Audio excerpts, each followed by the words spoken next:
SOC with another day in the life, in the crazy life.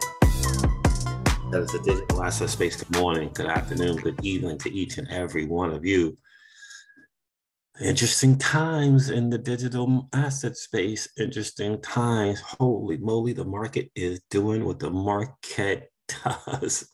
That is some interesting stuff, to say the least. Some interesting news coming out of the SEC versus Ripple case. We'll get into that. Jeremy Hogan lays it down. Jimmy James filing keeps us updated, and Johnny Deaton reminds us of the real freaking madness that is William Hinman. In his personal opinion, it is just something to behold, guys. It really, really is something to freaking behold. So we'll get into it. This is your XRP Ripple daily news in around 0 to 10 minutes. Let's do it. The Bitcoin dominance is at 42.6%. Not a great number.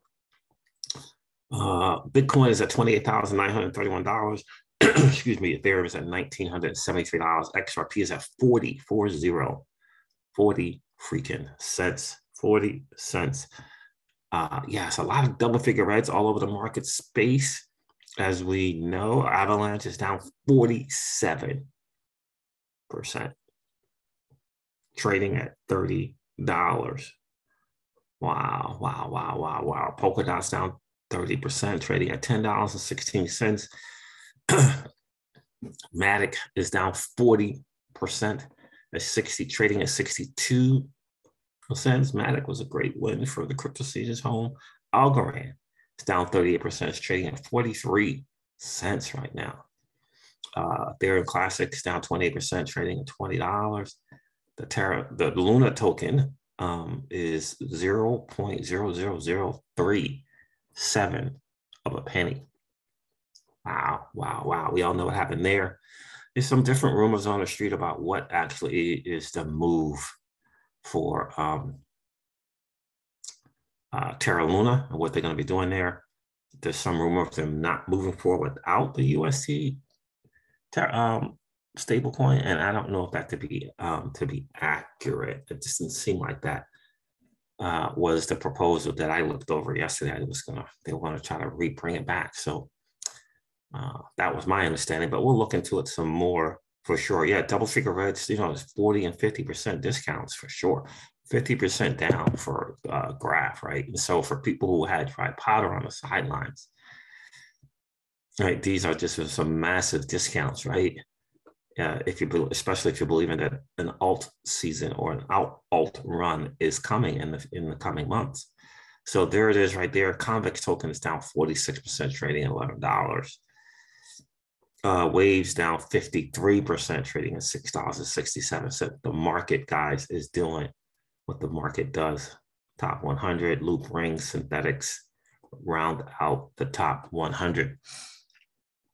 Interesting stuff for sure. Where do I even want to start here? Patrick Bet-David, no. Breaking news, the world's largest car makers, nope. So Ripple defendants filed a response to the SEC's attorney-client privilege claims privilege claims regarding him, his speech, and his notes.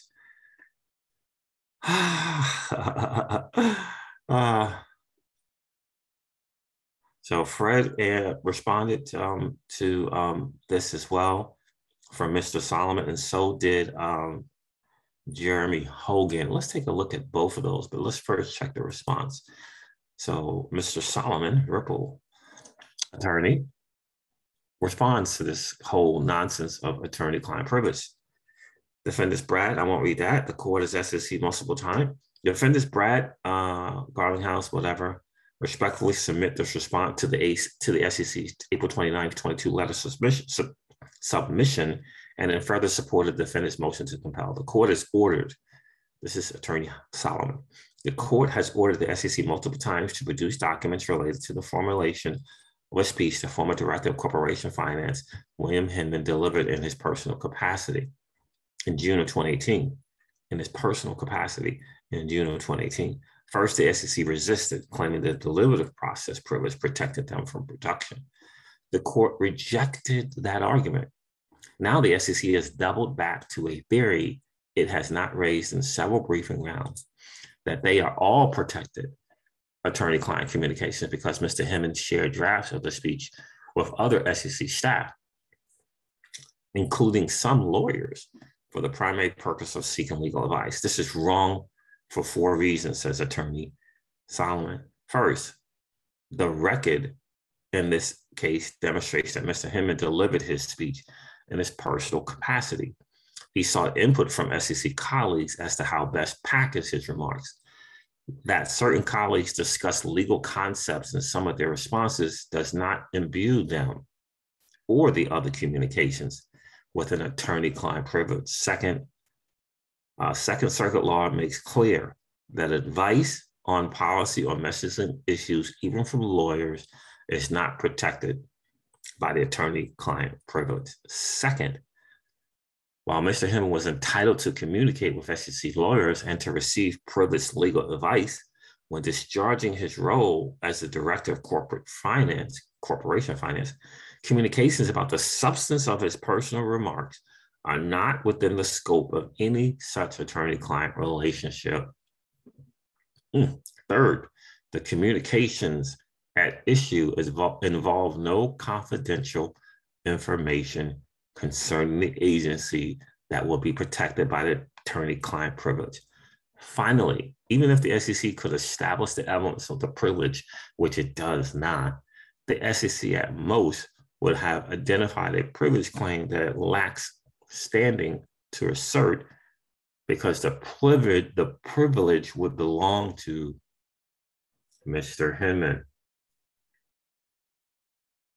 The SEC did not establish that Mr. Hemmons communicated with SEC staff about his speech for the purpose of obtaining or providing legal advice. So let's go here and see what Fred has to say. It says, thanks, Jimmy Fallon. Another excellent brief by Mr. Solomon and the associates working for him.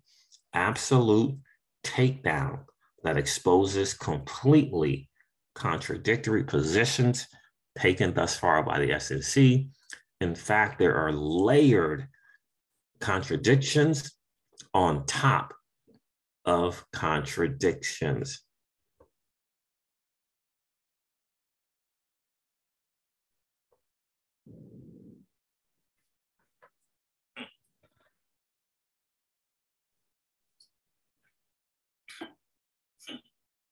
See that little, that's not what I want. This lady here is not liking the idea that what Fred is doing. First, reading a briefing like this infuriates me because it crystallizes the absolute hypocrisy of the SEC.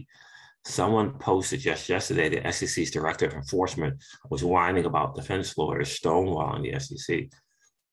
And this is what the SEC does when it doesn't like the spotlight thrust upon itself. It's pathetic. Second, we don't get much from the attached excerpted Hemmons transcript, but we do get some more insight. There is zero doubt in my mind that Mr. Hemmons has a big problem here. He doesn't remember anything from the dozens of edits he sent to dozens of people about one of the most significant speeches in the history of cryptocurrency. Yeah, doesn't remember anything.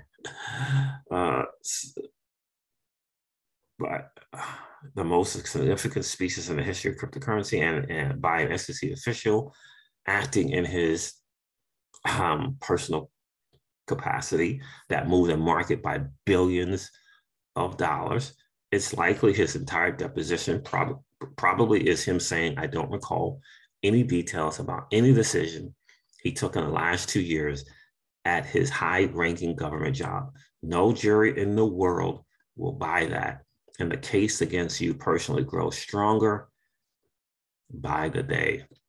Third, I won't get into the legal arguments that much because Maddie explains it simply and much better than I could. But TLDR is Ripple will win this unless political, I don't even know, is that machinations are afoot? And they may be, we'll see. There is no basis for SEC's position, as Judge Netburn already held, it's settled that Hinman gave the speech in his personal capacity. SEC lawyers are not his personal lawyers. SEC screwed itself with its short-sighted position to say the speech was Hinman's personal speech and not the SEC's guidance. That's good stuff. Now, what did Jeremy Hogan had something to say here? Let's see if we can find his. Jeremy Hogan says, Solomon continues to amaze. He takes the finding that the speech was Hinman's personal opinion and shoves it down their throats pretty hard. The SEC really messed that up. How can Hinman receive legal advice from SEC lawyers for a personal opinion? But Solomon also plays a veteran move in responding to the SEC and argues that only Hinman has the standing to even raise the privilege and not the SEC. It's good legal work to take an issue down to a basic premise. Is this even the proper party to object? Hence, King Solomon. Yeah. Ripple has some of the best, and they can afford some of the best. This is a request for extension by both parties. Jimmy James lets us know. Yeah. So here it is. Parties filed joint requests for extension of time regarding attorneys' fees connected to Met's supplemental report. Parties filed a joint request, so both wanted put in an extension for time.